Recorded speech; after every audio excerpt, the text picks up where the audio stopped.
him to see it, and I didn't really expect it to have that effect on But him. he probably got home and said, Mom, I was terror-stricken. It was neat. I don't know. But he was genuinely afraid. But that's exactly the kind of reaction my children had. And they looked at me and they said, Dad, I can't believe it. This happened to you, didn't it? I said, no.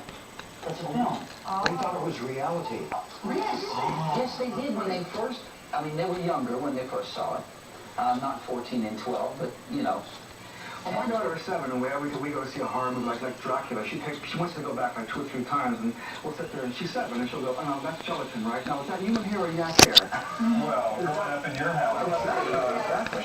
You know what my kid said? My kid said, Mom, when he knocked you out, you crossed your eyes. So did this movie change your lives in a way? Oh, yes.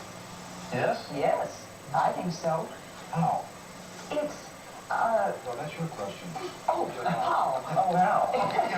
Say how, Joe. Well, you told me you didn't make that much money off of the movie, right? No. No, that's for sure. But then there must be, I mean, here 25 years later, people still want to see this movie over and over again. There must be some effect on you. Well, your name's alone with these synonymous. Yes, it's our little slice of immortality, if you will. Yes. Yeah. Every time I do a theatrical show, and in the credits, they'll put Night of the Living Dead, people react to that. And you still have that. For me, it's just, that was a form of life.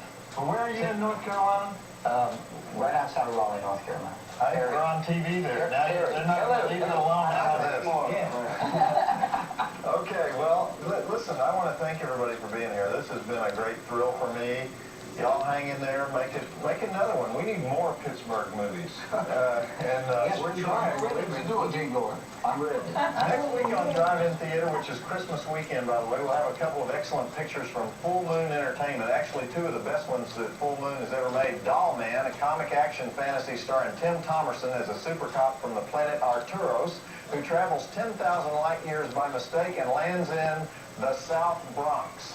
And our second feature is The Pit and the Pendulum, the Stuart Gordon version, with Lance Henriksen as Torquemada, the impotent religious zealot and torturer, both 4-star movies, so check them out with us. This is Joe Bob Briggs and the cast of Night of the Living Dead and the director of Night of the Living Dead remake, 1990, reminding you that the drive-in will never die. Absolutely. Yeah.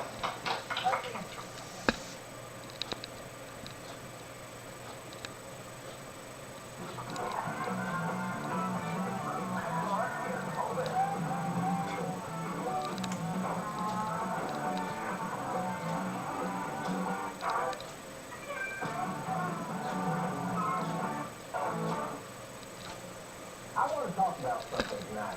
For about 10 years now, I've been getting flack from various organizations of feminists, fundamentalists, mad mamas, psycho college professors, claiming that the movies I talk about, that is the 3 Bs, blood, breath, and beef, are sick and demeaning and twisted and perverted. Well, of course they are. Why do you think I watch them? But there's other stuff they say that is not true. For example, number 1, they say slasher movies are demeaning because they endorse violence against women. Now, I never understood this, because I never noticed a single movie where more women were killed than men, and in 99% of them, the only person who survived is a woman. Where do you think Jamie Lee Curtis got her start? By being the only dang person who survived. Number 2, they claim that hardcore horror flicks cause crime. Well, if this is true, then the Tarrant County Sheriff's Department should have a posse stationed outside my trailer house 24 hours a day, because nobody has watched more hardcore horror flicks than I have. Any day now, I can go off the deep end and start slinging hatchets at old ladies. So that's stupid, because I haven't committed a single felony. Well, no major felonies anyway. Number 3, they say horror flicks are a way for rednecks like me to act out weird, violent fantasies. In other words, all of us out here in the boonies are like the Cannibal Family and the Texas Chainsaw Massacre. We really would like to be munching on tourists. Otherwise, why would we laugh and hoot to scream when Leatherface's family does it? So anyhow, I've talked till I am blue in the face about this stuff. I've gone to seminars.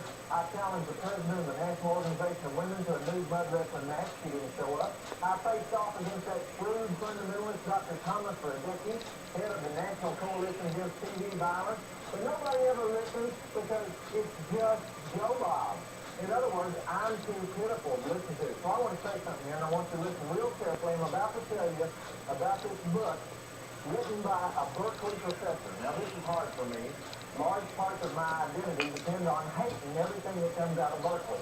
But I like this book so much that I almost don't even want to review it, because what if everybody says, oh, don't read that. No, Bob likes it. But it gets lonely out here, so here goes. Men, Women, and Chainsaws, Gender in the Modern Horror Film by Carol J. Clover, professor of Scandinavian and Comparative Literature at the University of California at Berkeley. I'm already exhausted. Carol, next time when you write a book, study titles like Jaws and It. It's easier on all of us, okay? Anyhow, I'm not going to try to analyze this whole book because a lot of it, frankly, is over my head. You scoff?